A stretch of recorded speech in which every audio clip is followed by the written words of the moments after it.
asalaamaaleykum ñu ngi leen di nuyu man dama jàpp ni tête de liste Benno Bokk Yaakaar bi muy wax ci saasi ak patam-patam ji mu doon def pour gaaw wax nombre de départements boobu rek la avoué défaitam te loolu langage d'initié la c'est un langage codé qui s'adressait à son clan. C'était un appel au secours. Dès lors, son clan s'est organisé et a déclenché le processus de fraude. En quoi faisant? En organisant les 4 départements que sont Matam, Ranérou, Kanel et Podor. Un PV sans signature de représentant, c'est un produit de la fraude, c'est de la fraude pure. Ça veut dire que c'est un PV tombé de nulle part, fabriqué, produit, qui participe à ce processus de fraude. Processus de fraude boobu boo calculer te loolu du waxuma la ñun les acteurs politiques mais dañu war a xam ni Yewwi Askan Wi population yi peuple bi moo ko adopté. Mais au-delà du peuple, c'est une question de vote. C'est-à-dire ñi nga xam ne ñoo calculer différentiel bi nga xam ne ñoo nekk entre ces 4 départements ba muy 240 000 voix ci coefficient wu 60 241 ça va faire 4 députés. Moom il s'est mis à raconter dans son appel au secours, il leur dit: moi, je n'ai que des départements où on compte 1, 2, 1, 2, 1, 2. Donc, débrouillez-vous pour nous trouver dans la fraude 4 députés. On ne peut pas laisser passer. Le peuple ne laissera pas passer. Le peuple va s'opposer à cela, à cette fraude massive. Parce que ce vote-là, c'est le vote du peuple. C'est le vote qu'on n'a pas acheté. C'est le vote bu sell la. Vote bi. Vote bu sedd la sell la du vote bu ñu jënd du vote bu ko ànd ak corruption du vote ay transfert du vote dara vote la boo xam ni c'est la volonté populaire. Donc moomatuñ ko ñun li ñu am rek pour def ko mooy on a toujours servi ce peuple et par rapport à ce service Déthié amatuloo droit dellu gannaaw parce que tu es en train de servir le peuple comme tous les autres membres de Yewwi Askan Wi, comme ñi waroon campagne wax ak peuple bi, comme ñi doon diriger liste bi, comme notre tête de liste, comme le président de la conférence des leaders, comme ñun ñëpp dañoo servir le peuple, permettre au peuple de s'exprimer de façon claire, permettre au peuple de dire à Macky Sall doy na, permettre au peuple de dire à Macky Sall sonn nañu, permettre au peuple de dire à Macky Sall que nous sommes souverains, nous sommes autonomes, nous avons le droit de dire oui, nous avons le droit de dire non. Donc nous rendons hommage à ce peuple. Et justement, par rapport au respect à ce peuple, nous occultons la réponse du clan de la tête de liste. Que son clan réponde, c'est une affaire là. Mais duñ leen bàyyi rek 240 000 voix. C'est trop. Et non seulement duñ leen ko bàyyeel, mais boo fouiller encore, fouiller parce que su ko jaree nañu commencé waat vote bi foofu ci ñeenti département yi su Sénégal yépp valider seeni liste ñoom ñeenti département yi ñuy buure di bourrage ba finalement ñu reprendre le vote ñu war ko reprendre mais kenn du hypothéquer le vote des Sénégalais. Je vous remercie.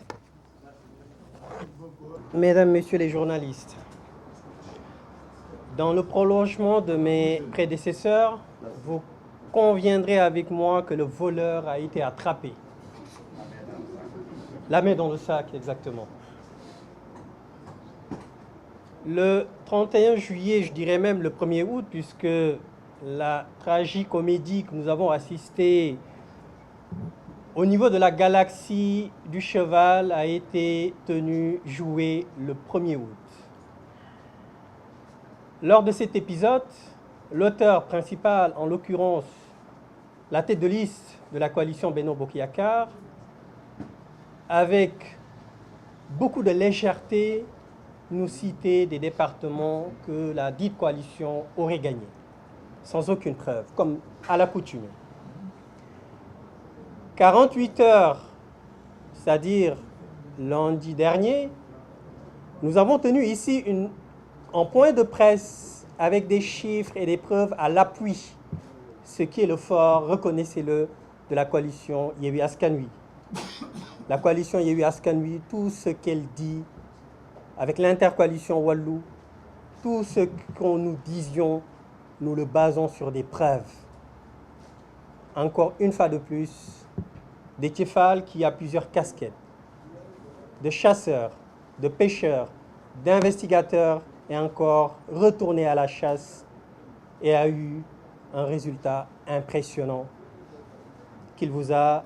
expliqué tout à l'heure. Ceci pour vous dire qu'aujourd'hui, on est en face de gens qui gouvernent mal,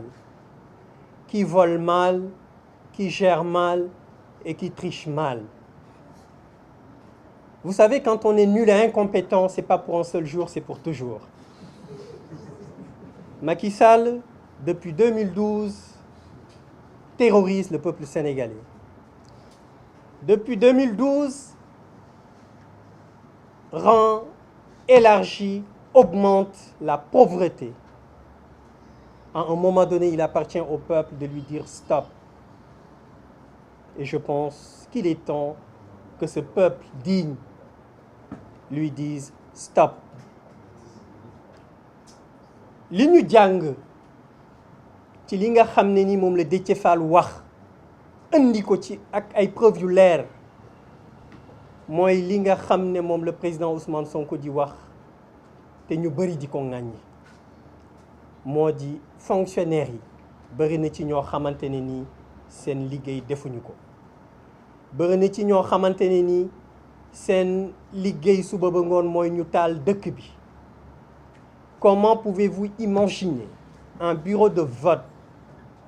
où il n'y a même pas les représentants de l'État, de la coalition Benno Bokk Yakaar? Ce qui voudrait dire que dans ces bureaux de vote, l'administration, les fonctionnaires qui étaient dans ces bureaux de vote-là ont reçu des commandes qu'ils ont exécutées froidement. Ils ont créé des procès-verbaux qu'ils ont signés eux-mêmes et pensant que l'intercoalition Yewwi Askan Wi Wallu était des bras cassés, pensant qu'ils n'allaient absolument rien vérifier, ils pensaient que ça allait passer comme lettre à la poste. Mais malheureusement, ils ignorent profondément que la coalition Yewwi Askan Wi, l'intercoalition Yewwi Wallu, ce sont des gens responsables, qui ont une certaine rigueur et qui vont jusqu'au bout du travail. Et c'est la raison pour laquelle je disais tantôt que ce sont des gens qui trichent mal. S'ils étaient vraiment des gens conscients, responsables, ils auraient ne serait-ce que ce forfait, essayer de le maquiller d'une certaine façon. Mais incompétents qu'ils sont, ils n'ont pas eu cette sagesse de le faire. moo tax li may wax askan wi lay waxal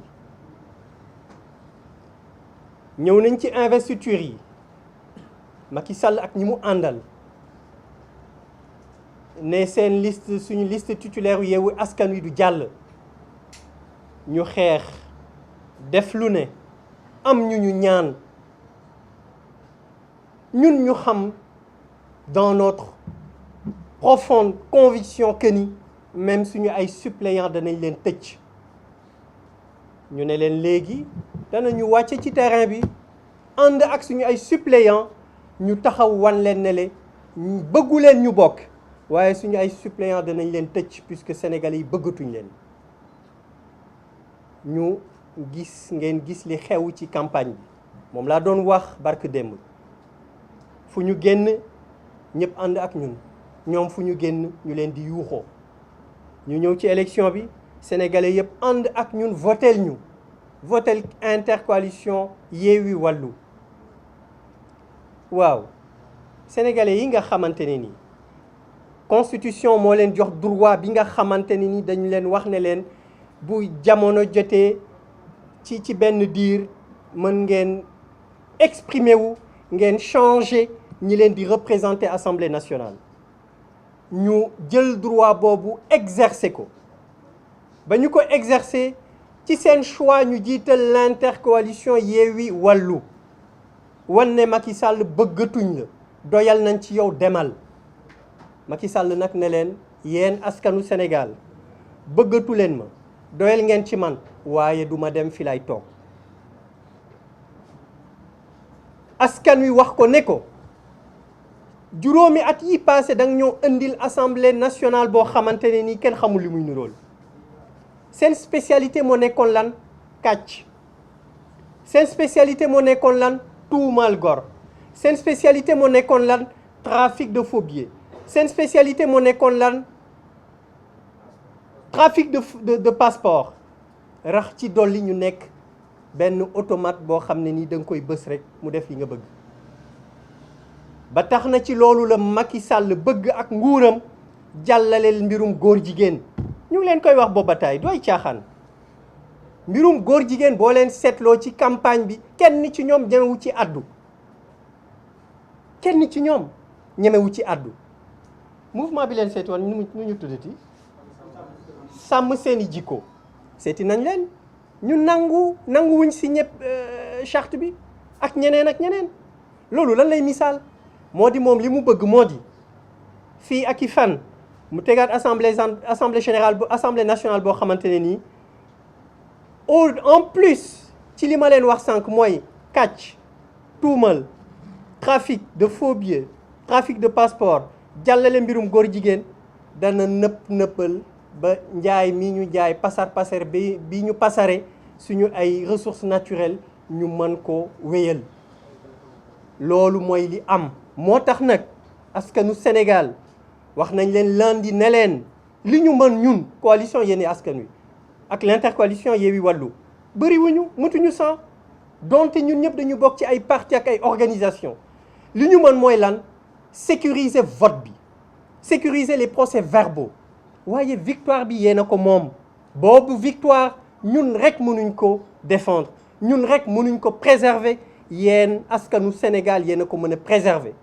bu leen ko defulee Macky Sall li leen yàlla sutural ci wàllu ressources naturelles la ca des as tuut dana ko jaay ba mu jeex tàkk vous n'aurez que vos yeux à pleurer mbirum góor jigéen est-ce que xam ngeen lu gën a tax mbirum góor jigéen nar fi ñu bëgg ko fi saxal parce que gis ngeen occidentaux yi dañu jàpp ni fii ak at yi ñuy jëm ci kanam population Afrique de façon générale danañu am benn développement exponentiel boo xamante ne nii doole bi yëpp Afrique lay nekk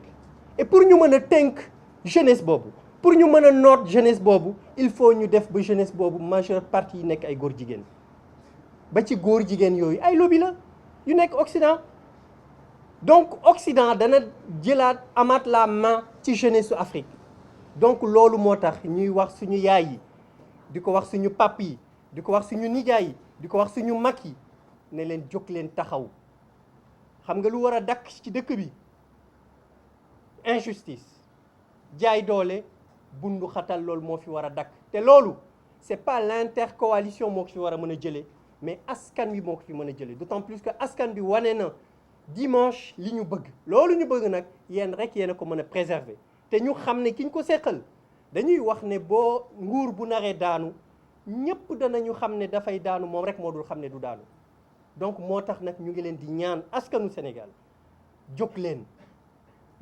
ngeen préserver seen victoire yéen a ko mën a préserver kii ñu ko seqal li muy def gis ngeen ko teg ngeen ci seen bët il va aller jusqu'au bout même s'il sait qu'il va cogner le mur il le fera parce que deseetul dara li mu yàq bëri na li mu def ci njuuj njaaj bëri na loolu la bëgg nag nu mu ko nëbbe ba mën a génn ci nguur gi ni mu gën a waaye ñu ngi koy xamal ne ko l'intercoalition Yewwi Wallu dinañ ko wax ne ko fii ba mu fiy jógee mbir mi ci fu leer lay tegu bu fi jógee it ci lu leer la ñuy teg lépp lu dëng danañ ko joyanti ku taqal danañ la traduire te dañuy wax c'est très simple sàcc nañ jàpp nañ leen mais sàcc kay dañ koy sanctionner su fekkee ne justice su Sénégal bëgguñ leen sanctionner yéen peuple bi yéenay cour bi nga xam ne nii yéenay cour suprême yéen a gën a kawe ci cour yi yéen rek yéen a ko mën a sanctionné wasalaamualeykum wa rahmatullah